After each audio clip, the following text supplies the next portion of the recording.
Financial goals किसके नहीं होते यार। किसी को गाड़ी खरीदना है, किसी को बंगलो खरीदना है, किसी को ट्रैवल करना है, किसी को चैरिटी करना है। पर सबका गोल क्या फुलफिल होता है? फर्क क्या आता है? ये फाइनेंशियल गोल का फाइनेंसेस ही। ठीक है, देखो यार, गरीब होना अमीर होना ये सब एक सोशल स्टेटस के पहले एक सोच है, एक माइंडसेट है।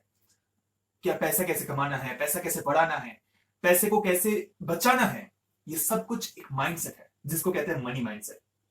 इसका सबसे बड़ा एग्जांपल है हमारा धीरू भाई अंबानी सर, जो कि एक स्कूल मास्टर का बेटा हुआ करते थे, जो कि कभी एक क्लर्क का काम करते थे, जो एक रूम में रहते थे जहां पे वो 2 घंटा रहने की किराया भरते थे।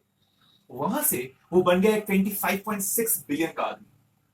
और ये 25.6 आज का नहीं है, 20 साल पुराना 25.6 बिलियन है, जिसका वर्थ आज अराउंड 95 बिलियन है। ठीक है, फर्क कहां पे आया? अपने सोच पे। सिमिलरली जैसे उनका देहांत हुआ तो वो कोई विल छोड़ के नहीं गए थे। ठीक है, तो उनका जो 2 बेटे हैं अनिल और मुकेश, दोनों में बहुत कॉन्फ्लिक्ट्स है कि यार कौन कौन सा बिजनेस संभालेगा, ऐसे ही कुछ। तब उनकी माँ ही बीच में नेगोशिएट की और जो भी रिलेटिवली पुराने कंपनीज थे, जैसे कि ऑयल एंड गैस हो गया, पेट्रोकेमिकल्स हो गया, मैन्युफैक्चरिंग हो गया, रिफाइनिंग हो गया, ये सब कुछ गया बड़े बेटे मुकेश के खाते में। और जो भी रिलेटिवली नए कंपनीज थे, जैसे कि इलेक्ट्रिसिटी और टेलीकम्युनिकेशन सर्विसेज, ऐसे सब कुछ गया अनिल अंबानी के पास। 2008 में अनिल अंबानी का नेटवर्थ था 49 बिलियन। फोर्ब्स के लिस्ट में वो वर्ल्ड्स 6th रिचेस्ट मैन थे। तब मुकेश अंबानी का नेटवर्थ था 45 बिलियन। 49 45, 13 साल बाद मुकेश अंबानी का नेटवर्थ है 75 बिलियन और अनिल अंबानी का 0, बैंकरप्ट हो चुके हैं। फर्क कहां पे? फिर से मेंटालिटी पे। अनिल अंबानी बहुत जेलस हुआ करते थे अपने भाई के रेवेन्यू से, और उसको मैच करने के लिए उन्होंने बहुत कर्जा ले लिया। ठीक है, वो कर्जा चुकाने के लिए उनके पास कोई अच्छा मतलब खास कोई प्लान नहीं था। उसके ऊपर से वो फार साइटेड नहीं थे, दूर तक अपना बिजनेस में नहीं देख सकते थे। आप जहां पर भी हो और जहां पर भी रहोगे, ये सब कुछ आपका माइंडसेट निर्धारित करेगा। पर ये तो क्या बड़े लोगों की बात। पर आप अभी 20s में, आप अपनी फाइनेंशियल जर्नी स्टार्ट करने वाले हैं या जस्ट स्टार्ट किए हैं, आप कैसे समझे कि फाइनेंशियल डिसीजंस कैसे लेने हैं, पैसों को मैनेज कैसे करना है, ये मनी माइंडसेट ग्रो कैसे करना है, इसी के बारे में है हमारा आज का वीडियो। नमस्ते जी, मैं शाकिर चौधरी, स्वागत है आज के आपका वीडियो में। मैं 3 पॉइंट्स दूंगा, अगर आप इन तीनों को फॉलो कर लिया तो लाइफ जिंगा जरा। चलिए आपको एक सवाल करते हैं कि कोई एक चीज है जो ₹X में बिकती है, वो चीज आपको ऐसा कुछ जरूरत नहीं है, क्या आप उसे खरीदना पसंद करेंगे अगर कोई एक व्यक्ति जिसको आप पसंद नहीं करते उनको वो 2x पे खरीदना पड़े तो? चलिए छोड़िए, क्या आप उसे x/2 पे खरीदना पसंद करेंगे अगर उस व्यक्ति को 2x पे खरीदना पड़े तो? इस बार आपको 50% डिस्काउंट भी मिल रहा है, उसका नुकसान भी हो रहा है। सोच के देखिए। अगर आपका जवाब है हाँ, तो जी आप एक बहुत ही गलत ट्रैप पे, क्योंकि आप आपके जो फाइनेंशियल डिसीजंस है आप आपके इमोशनल ब्रेन से लेते हो। मार डालेगा ये आपको किसी दिन। और मैक्सिमम लोग यही करते हैं कि हाँ उसके पास है मेरे पास नहीं, चलो ले लेते हैं, हाँ कितनी क्यूट है चलो ले लेते हैं। मैं तो ऐसे बहुत लोगों को मेरे आसपास देखा हूं कि मैं जाके पूछा हूं कि भाई ये चीज तेरे पास क्यों है, मतलब तुझे क्यों जरूरत है इसका? बोलते कुछ नहीं, बस ऑफर अच्छा चल रहा था ले लिया। आप एक बात समझे कि आप अगर कोई 1000 रुपए की चीज को 750 में खरीद रहे हैं तो आप 250 रुपीज बचा नहीं रहे हैं, 750 रुपीज खर्च कर रहे हैं। बहुत अंतर है इन दोनों में। और आप ये जो इमोशनली जो डिसीजंस ले रहे हैं ना, यही एडवर्टाइजिंग टीम, मार्केटिंग टीम, हर कंपनी का यही टारगेट करती है आपका। आप अगर टीवी का हर एड को आप अगर गौर से देखें तो इसी को टारगेट किया जाता है। आप एक सिंपल एग्जांपल ले लीजिए, आप एप्पल देख लीजिए, क्या ही है उसका फोन में? ठीक है, कैमरा अच्छा है, सिक्योरिटी अच्छा है, नेविगेशन बहुत स्मूथ है, उसके अलावा मतलब आधा चीज तो चलता है नहीं। फिर फीचर्स का तो आप नाम ही मत लो। फिर भी एंड्रॉइड के लोग एप्पल की तरफ भाग रहे हैं, और जो भी एप्पल यूजर है वो कभी एप्पल छोड़ के एंड्रॉइड पे वापस नहीं आते। ऐसा क्यों? क्योंकि एप्पल ने हमारे दिमाग में एक तो चीज एस्टैब्लिश कर दिया है कि एप्पल का फोन यानी एक बड़ा स्टैंडर्ड। ठीक है, मैं यहाँ पे उन लोगों का बात नहीं कर रहा हूं जो जेन्युइनली एप्पल यूज करते हैं। ठीक है, डिसलाइक मत कीजिएगा अगर आप एप्पल यूजर है तो, मैं आपका हेटर नहीं हूं। स्टीव जॉब्स ये खुद कहते हैं कि it's not about fooling people, it's about convincing them that you need this even if you don't need this. समझिए, मैं फिर से बोलता हूं इसको। It's not about fooling people, it's about convincing them that you need this even if you don't need this. समझ रहे हैं? तो इसका सोल्यूशन क्या है?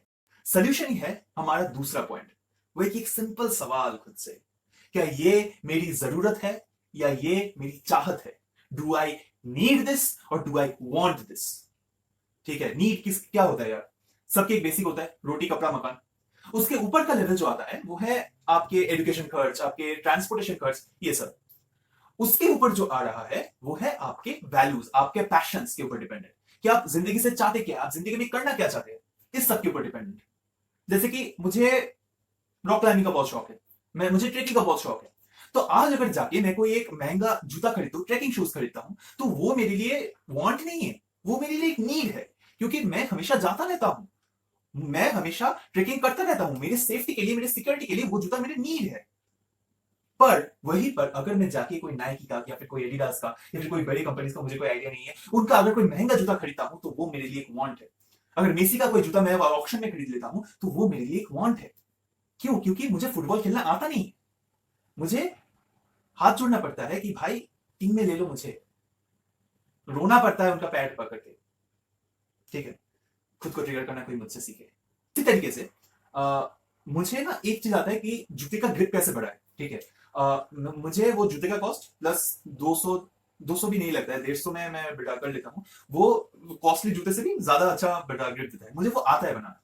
पर जिस मोमेंट पे मुझे वो आ गया, तब भी अगर जाके मैं वो महंगा जूता खरीद के लाता हूं, फिर भी वो मेरा वांट बन गया, क्योंकि मेरा पर्पस तो सर्व हो रहा है यार। तो अगर मैं खरीद रहा हूं तो उसमें मेरे मेहनत, हाँ थोड़ा मेहनत लगता है, आपको जाना पड़ेगा एक शू मेकर की दुकान पे। तो या तो मैं उस मेहनत को ना करने के लिए कर रहा हूं या फिर शो ऑफ के लिए कर रहा हूं। यही है एक वांट की निशानी। देखिए, आपको और एक इंपॉर्टेंट बात बताता हूं, जो कि मेरा फाइनेंस से रिलेटेड एक बहुत ही फेवरेट कोट है। वह है कि आपका गरीब होना या अमीर होना बहुत ही रिलेटिव है। आप जितना कमाते हैं उससे अगर काफी कम आपकी नीड्स में खर्च होता है तो आप अमीर है, नहीं तो आप गरीब है।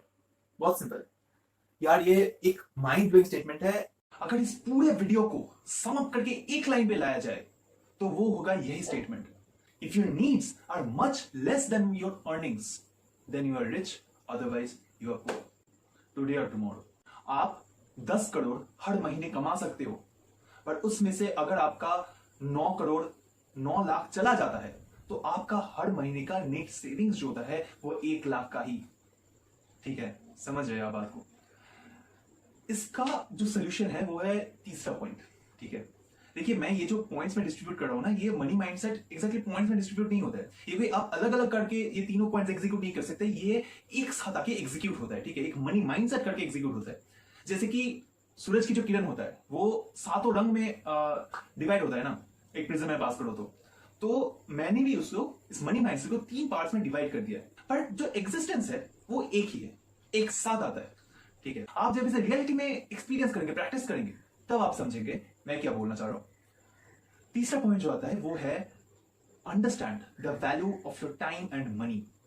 आपके पैसों का और आपके समय का कीमत समझिए। यार 80 साल होता है हमारे पास जीने के लिए, उसमें से ऑलरेडी 2 चला गया, बाकी हमारे पास सिर्फ 6 है। उस 6 में से जो एक सबसे इंपॉर्टेंट है, जो कि बाकी 5 को शेप करेगा, जो कि एक डायरेक्शन देगा आपको, वो है ये आने वाला जो है, ये 20 से 30s का जो डिकेड है। क्योंकि आप इस टाइम पे किसके साथ उठते हो, किसके साथ बैठते हो, कहां पे जाते हो उनके साथ, किसके साथ इंटरेक्ट करते हो, कैसे खुद को चलाते हो, खुद के डिसिप्लिन को चलाते हो, ये सब कुछ डिटरमाइन करता है कि आप जिंदगी में कहां पे जाके गिरते हो। इस टाइम का सबसे जो इंपॉर्टेंट चीज है वो है फर्स्ट, जो एक डिसिप्लिन। एक कोई नाव है, ठीक है, तो नाव में क्या होता है, एक सेल लगा होता है।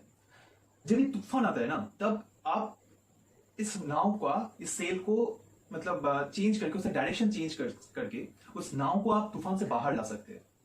पर अगर नाव बोले कि मैं एक इंडिपेंडेंट हूं, मुझे कोई कंट्रोल नहीं कर सकता, मैं जाऊंगा सेल के बिना समुद्र में जब तूफान आएगा तब नाव इंडिपेंडेंट नहीं रहेगा, समुद्र के ऊपर डिपेंडेंट रहेगा, जो कि उसका सेल्फ इंडिपेंडेंस था। ये सेल वो डिपेंडेंट हो गया समुद्र पे।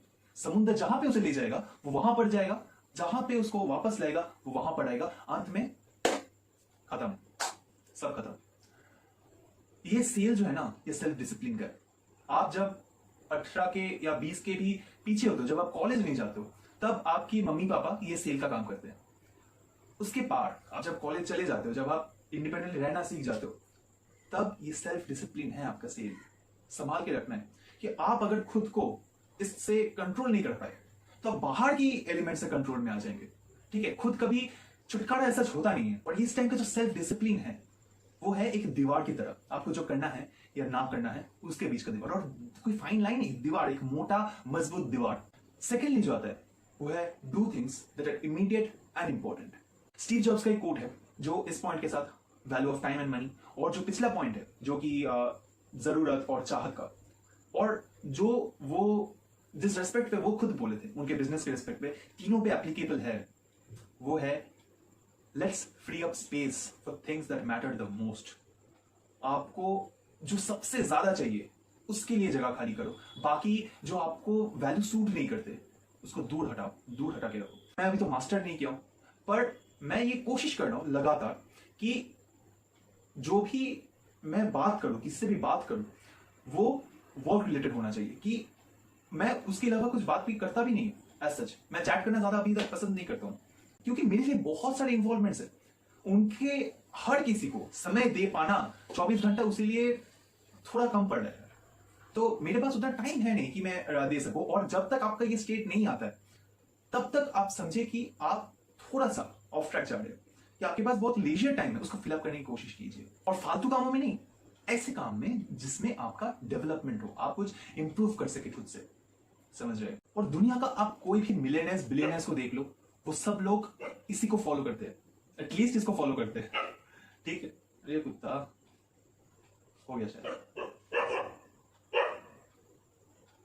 हो गया शायद।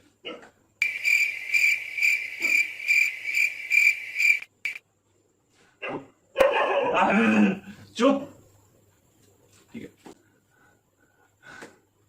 वो व्यर्थ में किसी के साथ भी जाके 1 घंटा चैट नहीं करते, किसी के साथ भी फालतू ऐसे इधर उधर की बात नहीं करते। तो मैं क्या बोल रहा हूं कि आप जाओ और किसी के साथ भी बात नहीं करो, सिर्फ खुद में रहो। नहीं, आप ऐसे लोगों के पास रहो जो कि आपको ग्रो करने में हेल्प करे, जो कि आपकी ग्रोथ में आपकी सहायता करे, ना कि आपको पीछे खींचे। ठीक है, और आपको जो करना है वो है आपकी टाइम को मैनेज करना है, आपको पैसों को मैनेज करना है, आपको डिसिप्लिन रहना है, आपके फ्रेंड सर्कल को मैनेज करना है, आपके टाइम जो है उसका मैक्सिमम पोटेंशियल निकालना है। मैक्सिमम जो आप दे सको हर एक सेकंड पे देना है। और ये शॉर्ट टर्म के लिए नहीं, एक लंबे दौर के लिए। थोड़ा मुश्किल होगा यार, पर देखो आप, हमारे दुनिया का 90% वेल्थ 10% लोगों के पास है। क्यों? क्योंकि वो कुछ एक्स्ट्रॉर्डिनरी किए हैं, वो एक मेहनत लगाए है जो कि बाकी 90% ऑफ पॉपुलेशन नहीं लगाए। वो बात सोचो। और इसके ऊपर जो भी करना है ये हम अगले वीडियो में और थोड़ा डिटेल में जाके डिस्कस करेंगे। देखो यार, मनी माइंडसेट एक बहुत ही ब्रॉड सा टॉपिक है। ठीक है, हार्ड नहीं है, पर थोड़ा बहुत ही पेशेंस लगता है, प्रैक्टिस लगता है, बार बार आप फेल होंगे, उठेंगे आप। और ये इतना बड़ा है ना कि शायद मेरे लिए इसे पूरा कवर करना थोड़ा मुश्किल बन जाए दोनों वीडियो में भी। पर मैं अभी यहाँ पे जो बोला हूं या बोलने वाला हूं अगले वीडियो में, वो आपके फाउंडेशन होंगे। ठीक है, उसके बाद से हम थोड़ा सा मैटर में घुसेंगे। ये दोनों वीडियो यार बहुत बहुत बहुत इंपॉर्टेंट है। ये पूरा कोर्स एक वर्थलेस हो जाएगा अगर ये दोनों वीडियो ठीक से नहीं बना तो, ये दोनों वीडियो आप ग्रिप नहीं कर पाए तो। ठीक है, तो इसी के साथ चलते हैं, टाटा, बाय बाय, नमस्ते।